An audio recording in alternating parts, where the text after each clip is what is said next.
This may not come as a surprise to you all, but I am a very boring and sensible person. This may be because I have a completely functioning moral compass, or it may actually be because I spend most of my time on my arse watching telly.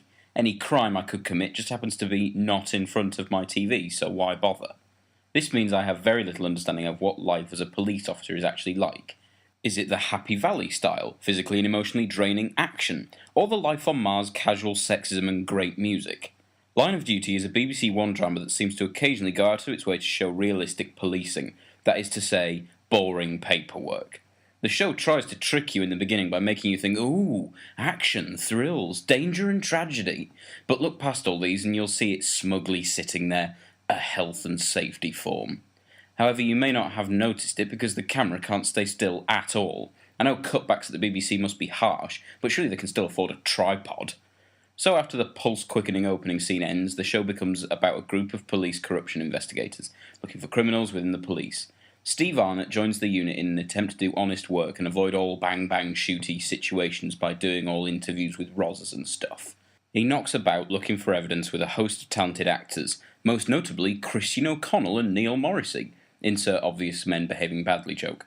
There are a few daft subplots, but mostly these give way to each series being a long game of cat and mouse rather than an actual whodunit, as well as the wobbly camera that also zooms in on dramatic sequences, making the whole thing look like a mock documentary, or as twat holes insist on calling them, mockumentaries. There were also a couple of clumsy edits that helped make this seem like a spoof. Hold on, strange camera work and unfortunate edits? I'm starting to sound like a real critic insulting things I have no hands-on knowledge about and certainly couldn't improve on myself. How have I noticed these specific and rather anal things? Maybe because an unfortunate amount of the time this show is actually boring. Not all the time, but for most of the first series I was actually bored. The second series improves on that and the third improves further, but there are still even now moments where I genuinely believe the makers are trying to pad to reach the 60-minute runtime. The show isn't bad. It's actually really interesting and at times gripping, and as the third series goes on, it risks getting rather excellent. Someone deserves a pat on the back for making paperwork and interviews tense and exciting.